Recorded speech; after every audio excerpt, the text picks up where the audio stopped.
नमस्कार, TRO news channel में आप सभी का स्वागत है और मैं हूं आपके साथ भारती लोधी। आइए बढ़ते हैं खबरों की ओर। सम्यक अभियान द्वारा इंदिरा गांधी की 108वीं जयंती के अवसर पर रविंद्र भवन भोपाल में एक भव्य समारोह का आयोजन किया गया। कार्यक्रम का उद्घाटन दोपहर 12 बजे हुआ, जिसमें कार्यकर्ताओं, बुद्धिजीवियों और समाज के विभिन्न वर्गों ने भाग लिया।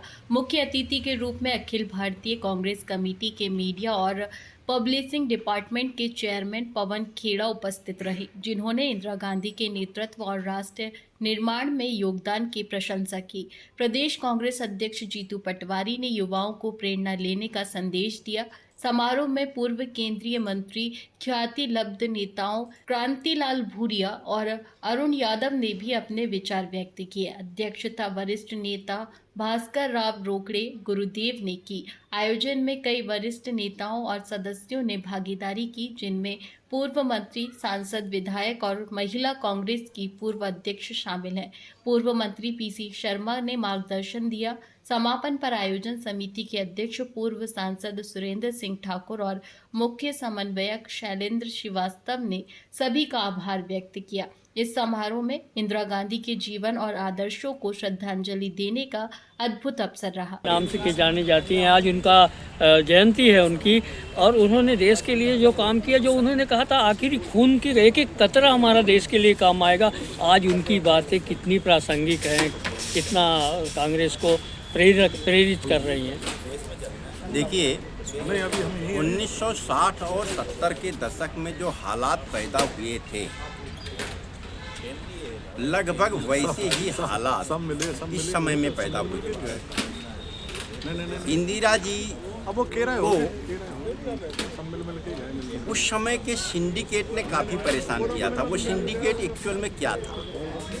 वो सिंडिकेट था कांग्रेस का वह वर्ग जो सत्ता में बने रहने के लिए गांधी जी के नाम पर तो आया था, गांधी जी के साथ आया था, स्वयं को गांधीवादी बताता था, लेकिन बाद में गांधी जी के हत्यारों के साथ हाथ मिला लेता है और इंदिरा जी को ही सत्ता से दूर करने का प्रयास करता है।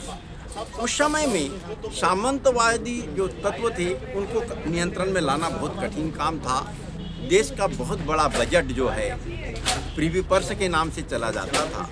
एक प्रकार से दोहरी, तीसरी, चौथी प्रकार की सत्ता स्थापित हो चुकी थी।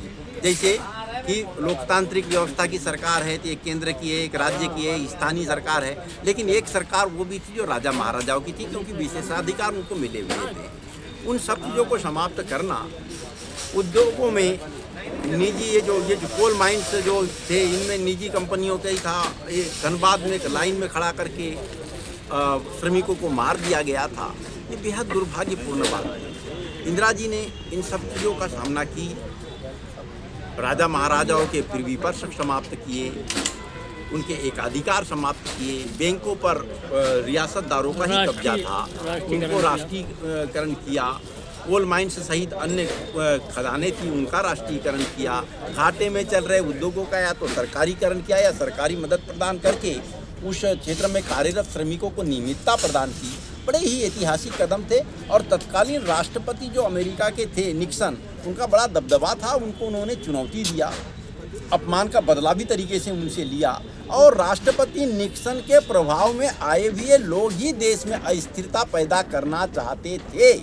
इसीलिए उनको इन बातों की जानकारी मिलने के कारण ही देश में आंतरिक आपातकाल लागू करना पड़ा, जबकि लोगों ने ये कहा हो कि देश की सेना और देश का प्रशासन इंदिरा जी को साथ न दे, तब तो ऐसे कदम उठाना स्वाभाविक था, और वो भी देश में संविधान में उल्लिखित प्रावधानों के निहित जो धाराएं थी उसके तहत उन्होंने कार्रवाई की। आपातकाल यदि उस समय लागू नहीं किया जाता तो इस देश की स्थिति पड़ोसी देशों के समान हो सकती थी, लेकिन उन्होंने इस देश के सम्मान और स्वाभिमान को बनाए रखा। आज जो हालात पैदा हुए हैं, बेरोजगारी सीमा पार कर चुकी है, बल्कि युवा दलालों के हवाले हो चुके हैं और राजनीति में एकाधिकार युक्त पूंजीवादियों का वर्चस्व बढ़ रहा है, पुनः सामंतवाद सिर उठा चुका है। तो ये लगभग वैसी स्थिति पैदा हो चुकी है।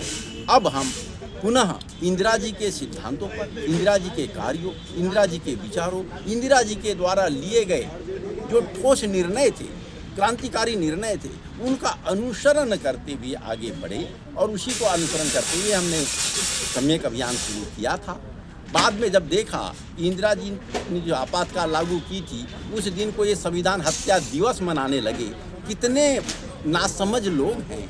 हमारे यहाँ तो महात्मा गांधी की हत्या हो गई तो भी हम उनके दिन को पुण्यतिथि नाम बोलते हैं। हत्या दिवस कोई मनाता नहीं, सेलिब्रेट नहीं करता। हत्या मतलब दुखद चीज़ है। दूसरी चीज़, हत्या मतलब उससे जो है संकेत मिलता है। किस चीज़ का संकेत मिलता है? हिंसा का। तो क्या हम हत्या दिवस मनाएंगे? ये दुर्भाग्यपूर्ण अच्छा बात टोकर है। जी, मैं आपको टोक रहा हूँ। ये जैसा कि आप देख रहे हैं, चाहे बिहार हो चाहे मध्य प्रदेश हो, ये जो भाजपा की एक नीति, चाहे महाराष्ट्र हो, कैश फॉर वोट, महिलाओं को जो है 1500, कहीं 3000, कहीं 10,000, कहीं ये, कांग्रेस इससे कैसे निपटेगी? किस तरह से आप आगे चुनाव में जाएंगे जनता के लिए? आपका बहुत अच्छा सवाल है। हम आपको सम्यक अभियान के वे मुद्दे आपके समक्ष देना चाहते हैं। आप निश्चित रूप से उसका अध्ययन करिएगा। हम माता बहनों के पास जा रहे हैं, जो बहनें जिनका पति बेरोजगार है उनके पास जा रहे हैं। हमने बोला, बहन जी आपको ये बीजेपी वाले 10,000 रुपये महीना देंगे तो क्या आप उनके साथ चलेंगे? आपके पति को नौकरी दिलाने की व्यवस्था करें, उनके साथ चलेंगे? तो वो बोलती है हम आपके साथ चलेंगे जो मेरे पति को नौकरी दिलाएगी। एक माता जी के पास जाते हैं, हम उनसे बोलते हैं कि माता जी ये आपको 10,000 रुपये महीना देंगे तो आप इनके साथ चलेंगे? क्या आपने अपने आभूषण बेच करके अपने बेटे को पढ़ाया है? उस बेटे की नौकरी का इंतज़ाम हम करना चाहते हैं, तो क्या आप हमारे साथ चलेंगे? तो वो कहती है हमें इन पैसा कोई ज़रूरत नहीं है, मैंने तो इससे ज़्यादा पैसा लगा दी बेटे के लिए, मेरे बेटे को नौकरी दिला दीजिए, उसका इंतज़ाम करिए। तो हम युवाओं को नियमित नेचर का रोजगार और नौकरी दिलाने के लिए प्रयासरत हैं और निश्चित रूप से युवाओं के साथ साथ उनकी माताएं, उनके परिवार की अन्य महिलाएं हमारे साथ आ रही है, आएगी, परिवर्तन आएगा, बहुत जल्दी आने वाला है। और आपको बता देना चाहता हूं, जहां हम खड़े हैं, चले राम राज्य की ओर अभियान हमने शुरू किया है। एक बड़ी विचित्र परिस्थितियां पैदा हो रही है। पहले सांप्रदायिक उन्माद की बात हम करते थे, अब जातिगत उन्माद भड़कने लगा है। हालांकि जातिगत जनगणना की बात सबसे पहले 2 मई 2022 को रीवा से मैंने ही की थी, लेकिन उसके साथ कुछ बहुत ही अच्छे निर्णय थे। एक्सीलेंस कैटेगरी की भी बात हमने रखी थी। जातिगत जनगणना की बात को तो केंद्र ने स्वीकार कर लिया है, लेकिन उसके बाद जो केंद्र की सरकार है या केंद्र और राज्य में सत्ताधारी दल है, वो गांव-गांव में जाके लोगों के बीच जा करके जातिगत हिंसा बढ़ाने का प्रयास कर रहा है और वो एक प्रकार से उन्मादकारी वातावरण बना रहा है। तो इस उन्मादकारी वातावरण से बचने के लिए हमने चले राम राज्य की ओर अभियान शुरू किया है और हमें विश्वास है कि ये समतामूलक व्यवस्था स्थापित करने में हमारा अभियान कामयाब होगा। भारतीय दर्शन में 108 का सर्वाधिक महत्व है। 108 को सृष्टि सृजन का अंक भी माना जाता है और न केवल हिंदू धर्म में बल्कि जैन धर्म और बौद्ध धर्म में भी 108 का सर्वाधिक महत्व है। आज इंदिरा जी के 108वीं जयंती के अवसर पर उत्पन्न हालातों का अध्ययन करते हुए हमने जातिगत समतामूलक व्यवस्था स्थापित करने के उद्देश्य से चले राम राज्य की ओर अभियान नामक एक नया अभियान सम्यक अभियान के तहत शुरू किया है। और इसका उद्देश्य है कि कोई भी धर्म विशेष का व्यक्ति किसी दूसरे धर्म विशेष के व्यक्ति के लिए अपमानजनक शब्दों का उपयोग न करे, कोई भी जाति विशेष का व्यक्ति किसी अन्य जाति विशेष के लिए अपमानजनक शब्दों का उपयोग न करे। सब लोग एक दूसरे को सम्मान के भाव से देखें, तब समतामूलक व्यवस्था होगी। और इसके साथ साथ एक बात ये है कि राम राज्य में क्या था, कानून सबको समानता के आधार पर व्यवस्था देने के लिए बने हुए थे और राजा से लेकर प्रजा तक के लिए वो लागू होते थे। कोई नीच ऊंच नहीं था, कोई छोटा बड़ा नहीं था, सबको समान हक थे। वही होना चाहिए। भ्रष्टाचार मुक्त व्यवस्था स्थापित करने के लिए भी जो राम राज्य में व्यवस्था दी गई है वो और कहीं नहीं है। तो मैं राम के नाम पर गलत काम करने वालों को चेतावनी देता हूँ कि वे राम का नाम, उनके आदर्श को मानते हुए समतामूलक व्यवस्था स्थापित करने के लिए ले, उन्हें आदर्श के रूप में माने, केवल भगवान के रूप में मानकर करिश्मे की कल्पना न करें। देखिए,